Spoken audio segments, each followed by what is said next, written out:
కొంతమంది మనకు ఎందుకు నచ్చుతారో, ఎందుకు మనల్ని ఆకట్టుకుంటారో అసలు రీజన్స్ చెప్పలేము. అలాంటి ఒక వ్యక్తి పవన్ కళ్యాణ్ గారు 25 ఏళ్ల లోపలే దీక్ష తీసుకున్నారు. దేని మీద పట్టులేదు. అలాంటి ఒక లైఫ్ లీడ్ చేయాలి అన్న ఆయన లైఫ్ లో ఆయన చూడని హైట్స్ లేదు. ఆయన వచ్చిన తర్వాత పవన్ కళ్యాణ్ గారు రీచ్ అయిన ఆ స్థానం అనేది వేరే లెవెల్. అంతకు ముందు జనరేషన్ వాళ్ళని నేను కంపేర్ చేయట్లేదు, బికాస్ దే ఆర్ లెజెండ్స్.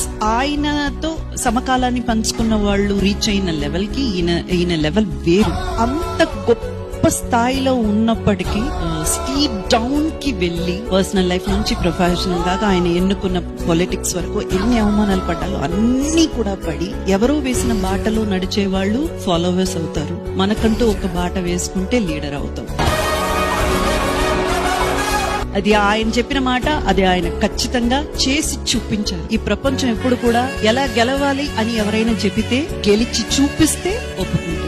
ఆయన చెప్పారు, చెప్పింది చేసి చూపించారు. అందుకే ఈ రోజు ఈ స్థాయిలో ఉన్నారు. అలాంటి ఒక వ్యక్తి గురించి మనం ఇక్కడ మాట్లాడుకోవడం గర్వకారణం.